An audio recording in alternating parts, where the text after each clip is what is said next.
এক্ষেত্রে আমি বলবো যে সবসময় যে রাজনৈতিক কর্মীরা প্রোটোকল চায় সেটা না। দেখা যায় কি যে তারা তাদের কর্মের দ্বারা তারা তাদের সকল মানে নিজের যে জায়গাটা তৈরি করে নিয়েছে, এজন্যই মানুষ ভালোবেসে সম্মান জানিয়ে, এটা এমন না যে জোর করে প্রোটোকল হিসেবে আমার সাথে থাকতেই হবে।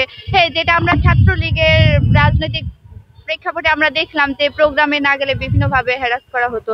তো আমি মনে করি যে এটা এখন আর হয় না।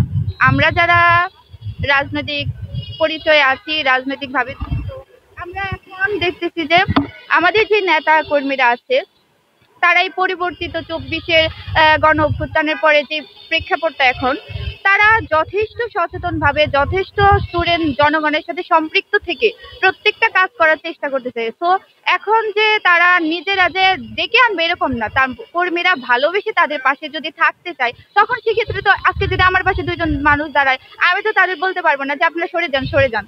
তখন দেখা যাবে তাদের মনে একটু খারাপ লাগবে যে আমার নেতা আমার মানে হয়তো মনে মনে অন্য কিছু ভাবতেছে বা প্রাউড ফিল করতেছে, তখন তারা তাদের খারাপ লাগবে। যারা যায় অবশ্যই ভালোবেসে সম্মান দেখিয়ে যায়। এটা যদি ব্যক্তি হিসেবে তারা যায় সেক্ষেত্রে আমরা কিছু বলতে পারবো না, এটা তাদের। এক্ষেত্রে আপনি দেখেন নারী, বাংলাদেশের নারীর নেতৃত্ব, নারী ক্ষমতা। আমাদের জাতীয়তাবাদী ছাত্র দল বলেন, বিএনপি বলেন, আমাদের নারীদের দলের নারীদের মানে সর্বোচ্চ অনুপ্রেরণা হচ্ছে বেগম জিয়া, যিনি আপোষহীন নেত্রী ছিলেন। তার যে রাজনৈতিক দৃঢ়তা, তার যে আপোষহীনতা, তার যে সংগ্রাম, এগুলো থেকে আমরা হচ্ছে অনুপ্রেরণা পাই। আর প্রতিনিয়ত নারীদেরকে যেভাবে রাজনৈতিক ক্ষেত্রে বুলিং করা হয়, সাইবার বুলিং করা হয়, তো এগুলো দেখে আমি আর বেশি অনুপ্রেরণা পাই যে না, এগুলো বন্ধ করার জন্য হলে আমাদেরকে আসতে হবে। সবাই দূর থেকে বলে যে নারীরা রাজনীতিতে কেন যাবে, রাজনীতিতে যেই নারীরা যায় তারা খারাপ। ধরে নিলাম যারা ছিল আগে তারা খারাপ, এখন আমরা যারা ভালো, আমরা যদি রাজনীতিতে না আসি, আমরা যদি আমাদের ভালোটা আবার ওই যে তাদের খারাপটা যে মানে তাদের খারাপের যে একটা পড়ে গেছিল, ছায়া পড়ে গেছিল, আমরা যদি এইখানে ভালোভাবে না আসি, আমরা যদি ওই ছায়াটা না দূর করি, ওই কলঙ্কটা না দূর করি, তাহলে তো রাজনীতিতে নারীদের যে একটা খারাপ একটা ইমেজ ছিল, এটা সারা জীবনই রয়ে যাবে। তা আমি নারী হিসেবে আমি রাজনীতিতে আসছি যাতে মানুষের যে নারীর প্রতি, রাজনৈতিক নারীর প্রতি মানুষের যে ধারণাটা ছিল ওইটা আমি চেঞ্জ করতে চাই।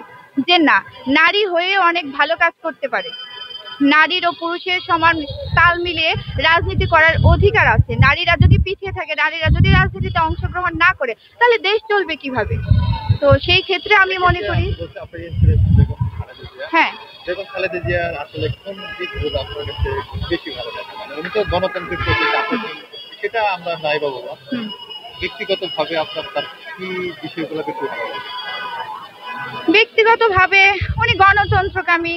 হ্যাঁ, এগুলাই তো রাজনৈতিক ভাবে। ব্যক্তিগতভাবে বলতে গেলে তো ব্যক্তিগত প্রশ্ন চলে আসে, কিন্তু আমরা তো রাজনৈতিক ভাবে ইনভলভ হয়েছি। তার রাজনৈতিক যে দৃঢ়তা সেগুলো দেখি, তো তার রাজনৈতিক আপোষহীনতা আমাদের মনে হয়েছে যে না, আমরা সে যতটা দেশপ্রেমী ছিল, সে দেশের বাইরে কখনো যাবে না, তার জন্মস্থানেই থাকবে। এবার সে কারাবরণ করুক, সে যাই করুক, তার যে দৃঢ়তা, তার যে দেশপ্রেম, তারপর হচ্ছে জিয়াউর রহমানের কথা এখানে আসে যে তাদের যে দেশপ্রেমটা ছিল, ওই দেশপ্রেমটাকে আমরা ধারণ করি।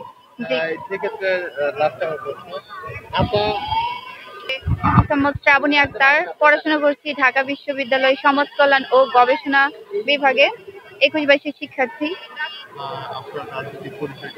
আচ্ছা, আমি হচ্ছে বাংলাদেশ জাতীয়তাবাদী ছাত্র দলের একজন কর্মী।